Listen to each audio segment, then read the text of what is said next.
Well, welcome back to Shimping Park Farm. We ushered in 2023 handsomely in the farm barn, but then it was time to say goodbye to the sparkly lights and get on with the job of farming.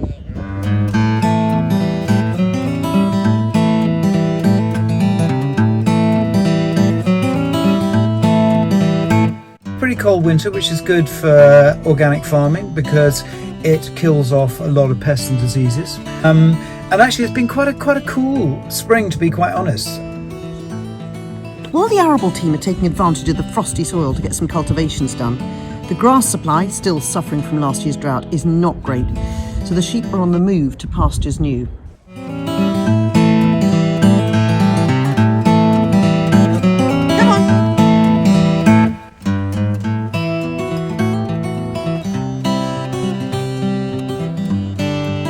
And it's scanning time to see who's expecting what lambs.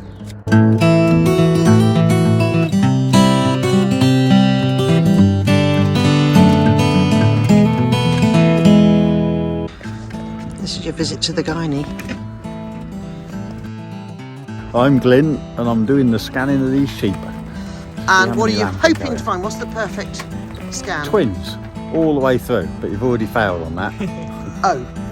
What's this year like compared to other years? Down. Which means there's more singles than twins? Yeah, and a lot more empties. Why do you think that is? Drought. Be a lot less lambs about next year, but whether the price will reflect on that, I don't know.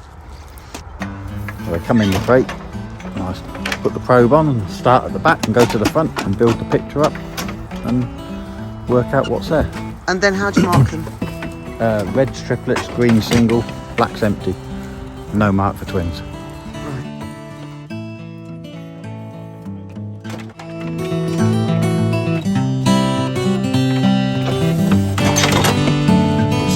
There's certainly a shadow hanging over from last year's drought, but it's not by any means a disaster.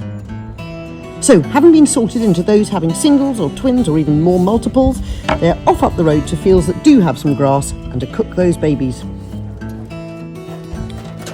Winter is also a time to work on trees on the farm. Chris and Archie are having to replant quite a lot of the trees in the agroforestry, which has been really damaged by deer. I think we may have to fence this eventually.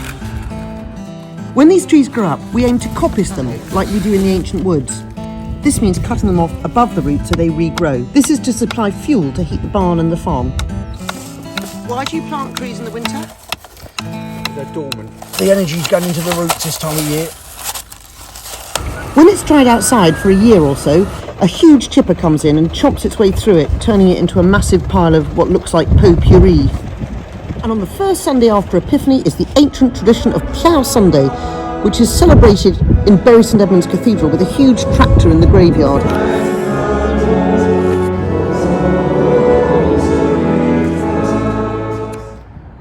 January is also the month for farming conferences. There's the Radical Oxford Real Farming Conference, and then the EA Sustain. What I'm really trying to do is awaken. Among other things, there is some really robust conversation about the key topic of the moment. That is, what is sustainable agriculture, and where are the farmers contributing to, or how can they solve the impending climate crisis? After all, it's already affecting our day-to-day operations. Obviously, the conversation spills into the bars by night. The ponds we restored at the end of last summer are beginning to fill up, but back on the farm, everyone was keen to get on with the main job of the season, grilling or sowing our seeds. You know, this spring has actually been really different. We had the most extraordinary February. What was it about this February? So it was incredibly dry, but also very cold. But because and it was very windy and the soil's dried out, and normally if we go sowing in February, we're worried about the seeds rotting in the ground or the rooks eating the seeds. But actually, we were just given this amazing opportunity. We just took it.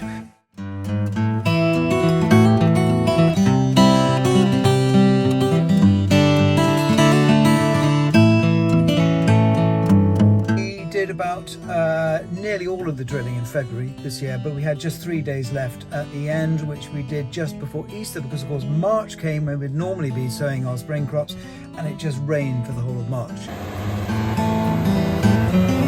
Before planting, Andrew has to do a single cultivation to break up the soil. The ground needs to dry for about a day before you plant, And cultivation is quicker than drilling or sowing, so everyone is looking at the weather forecast all the time. If you cultivate and then get a massive load of rain on it before you plant it, it gets very, very soggy and you can't plant it at all.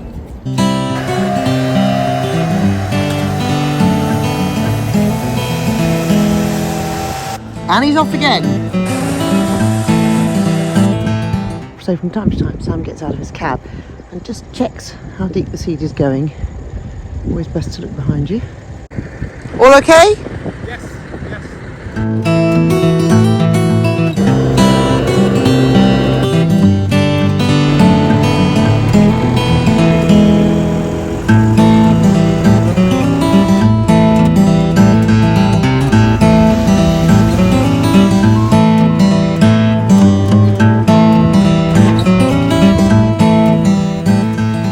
What are you doing? Just setting up the GPS, select the field, and then we'll record the new headland.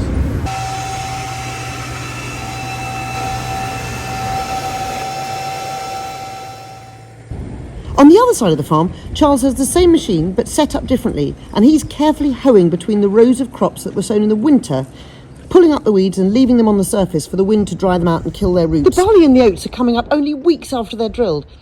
And a bit like harvest, when the conditions are right, they work late into the night with only their drones for company.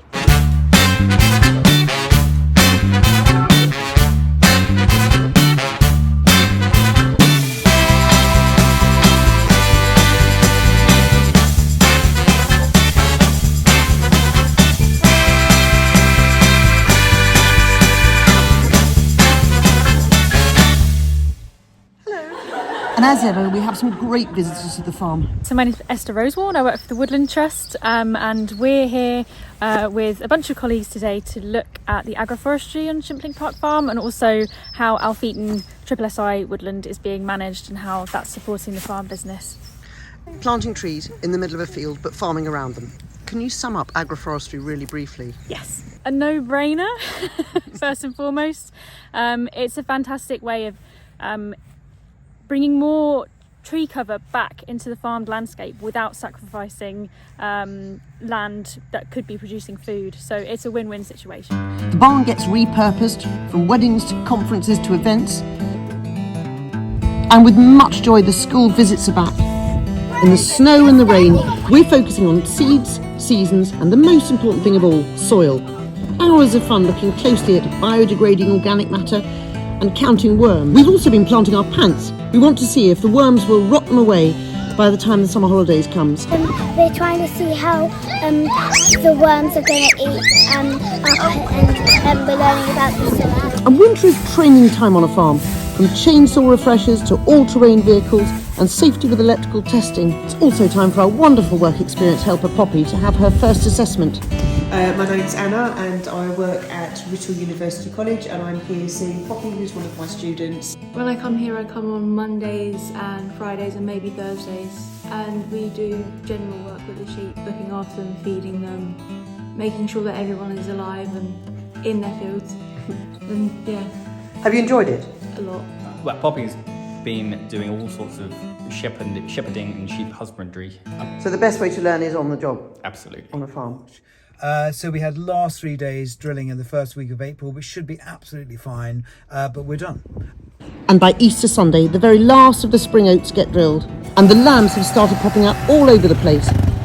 They give birth by themselves outside, with only a few brought in by our fabulous team for a bit of TLC. Not much time for Easter eggs for them. Happy Easter, everybody! Even Sam got hands-on trying to teach one of the lambs to walk better. The weather is set fine ahead, the grass is finally growing, as are the crops. The blackthorn is on flower, so are the cowslips and the oxlips. What do you predict for the summer ahead? This summer is probably going to be the best summer we've ever had. It's going to be the most amazing harvest.